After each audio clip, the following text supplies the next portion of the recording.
ભારતીય જિમ્નાસ્ટ દીપા કર્માકર ઓલિમ્પિકની ફાઇનલમાં પહોંચી ગયા છે। ઓલિમ્પિકમાં ક્વોલિફાય કરનારી પહેલી દીપા એ ભારતીય ક્વોલિફાઇંગ રાઉન્ડમાં 8મા સ્થાને દીપા કર્માકર રહી ચૂકી છે અને હવે 14મી ઓગસ્ટે ફાઇનલ મુકાબલો થવાનો છે। દીપા પાસેથી મેડલની ખૂબ જ આશા ભારતને વધી ગઈ છે।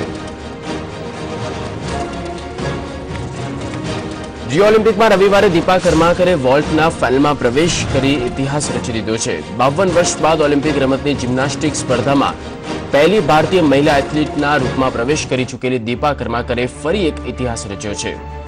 દીપાએ રિયો ઓલિમ્પિકની વોલ્ટ ફાઇનલ્સ સ્પર્ધામાં ક્વોલિફાયર રાઉન્ડ પાર કરતા ફાઇનલમાં જગ્યા બનાવી લીધી છે।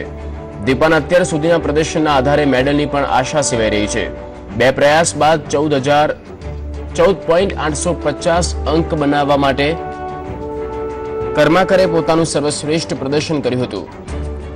કર્માકરે પોતાના પહેલા પ્રયાસમાં 7000 અને પ્રદર્શનમાં 8.1 અંક બનાવ્યા હતા। બીજા પ્રયાસમાં તેમને સ્કોર 6.000 રહ્યો હતો। દીપા જિમ્નાસ્ટિકની દરેક 5 ક્વોલિફિકેશન સબ ડિવિઝન સ્પર્ધાના સમાપન બાદ વોલ્ટમાં 8મા સ્થાન પર રહી, જે ફાઇનલમાં ક્વોલિફાય કરવા માટે છેલ્લું સ્થાન રહ્યું।